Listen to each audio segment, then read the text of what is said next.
मुद्दे की बात करेंगे और यह मुद्दा बहुत ही गंभीर है। मुद्दा झारखंड से जुड़ा हुआ है, जहां पर आदिवासियों की वो जमीन जिसकी खरीद बिक्री नहीं हो सकती, उसकी भी लूट हो रही है। तो झारखंड में चंद माफिया ने आदिवासियों की जमीन को लूट लिया है। ईडी का दावा है कि इस जमीन घोटाले में खुद मुख्यमंत्री हेमंत सोरेन का भी नाम है और झारखंड में लूट पर छूट की यह गहरी साजिश है। तो झारखंड में आदिवासियों की जमीन की लूट हो रही है। झारखंड जमीन घोटाले पर ईडी का दावा है कि माफिया ने आदिवासियों की 1800 एकड़ जमीन हड़प ली।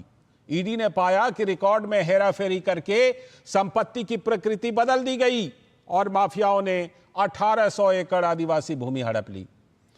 याद कीजिए, भूमि घोटाले में ही तो मुख्यमंत्री हेमंत सोरेन को गिरफ्तार किया गया था। तो फिर सवाल है कि कौन लूट रहा है झारखंड में आदिवासियों की यह जमीन। और खास बात यह भी है कि नियमों के मुताबिक इन जमीनों की खरीद बिक्री तो हो ही नहीं सकती, फिर भी माफिया इस तरह की जमीनों की हेराफेरी करके लूट मचा रहे हैं। तो झारखंड में ऐसे माफिया को कौन दे रहा है संरक्षण, यह एक बड़ा सवाल है। तो केंद्रीय कृषि मंत्री शिवराज सिंह चौहान ने इस पूरे मामले पर क्या कुछ कहा, आइए देखते हैं।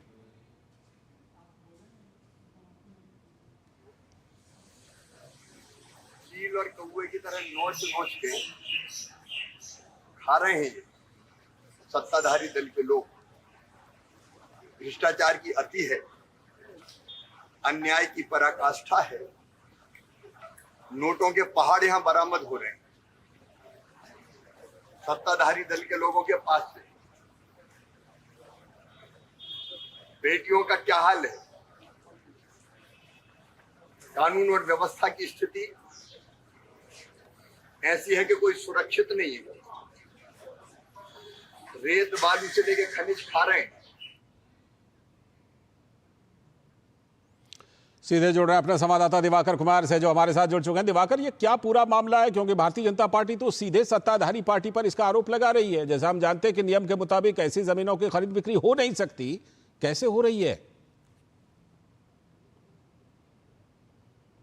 देखिए, झारखंड में सीएनटी एसपीटी एक्ट लागू है और कुछ इलाके तो पूरी तरीके से, जैसे संथाल का जो इलाका है वहाँ ज़मीन की खरीद फरोख्त नहीं हो सकती है। साथ ही साथ कई ऐसे ट्राइबल नेचर के लैंड है, चाहे वो राजधानी रांची हो, चाहे आसपास के कई शहरी इलाके हो, वहाँ पर वो लैंड जो सिर्फ है आदिवासी से आदिवासियों में ही ट्रांसफ़र हो सकता है और उसके लिए भी बाकायदा रीजन बताना होता है कि किस तरीके से इस ज़मीन की बिक्री होनी चाहिए, क्या ज़रूरत है, उस हिसाब से ये चीज़ों का आदान प्रदान होगा। लेकिन आपको याद होगा कि इस वर्ष हेमंत सोरेन की ज़मीन घोटाला मामले में गिरफ्तारी हुई थी और करीब वो 5 महीने तक जेल में रहे थे। और जो ज़मीन घोटाला का जो नेक्सस था, ईडी ने जब लगातार इस मामले में छापेमारी की थी तो करीब 2 दर्जन से अधिक, जो कह सकते हैं इसमें कई ब्यूरोक्रेट्स भी शामिल हुए हैं, साथ ही साथ जो कई राजस्व अधिकारी हैं वो शामिल हैं, तमाम लोगों की गिरफ्तारी हुई और कई लोग तो अभी भी, हेमंत सोरेन हालांकि बेल पर रिहा होने के बाद बाहर है और उसके बाद कई अभी भी जो अधिकारी हैं और कई राजस्व कर्मचारी हैं वो जेल में। आपको याद होगा कि जब ईडी की छापेमारी हो रही थी तो एक भू राजस्व अधिकारी के कर्मचारी के घर से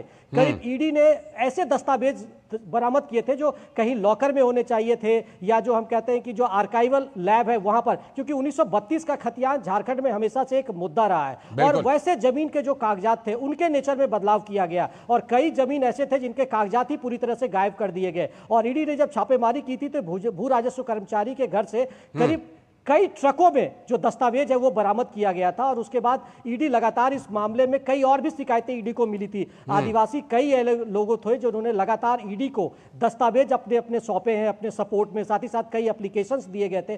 उसके बाद ईडी ने इस मामले में कई और भी कार्रवाइयां की थी और ईडी की ओर से जब मेरी सूत्रों से बात हो रही थी उन्होंने साफ तौर पर कहा कि उनकी कार्रवाई अभी भी जारी है और इस मामले में उन्हें उम्मीद है, या कह सकते हैं कि आने वाले दिनों में कई और भी बड़े जो नेक्सस है, कई और बड़े लोग जो इसमें शामिल है, उनका भी पर्दाफाश हो सकता है। ठीक है, और ऐसा भी लग रहा है क्योंकि झारखंड में चुनाव होने वाला है तो ये मुद्दा जरूर बीजेपी बनाएगी जिस तरह हमलावर है। बहुत बहुत शुक्रिया दिवाकर जुड़ने के लिए और इस पूरे मामले पर जानकारी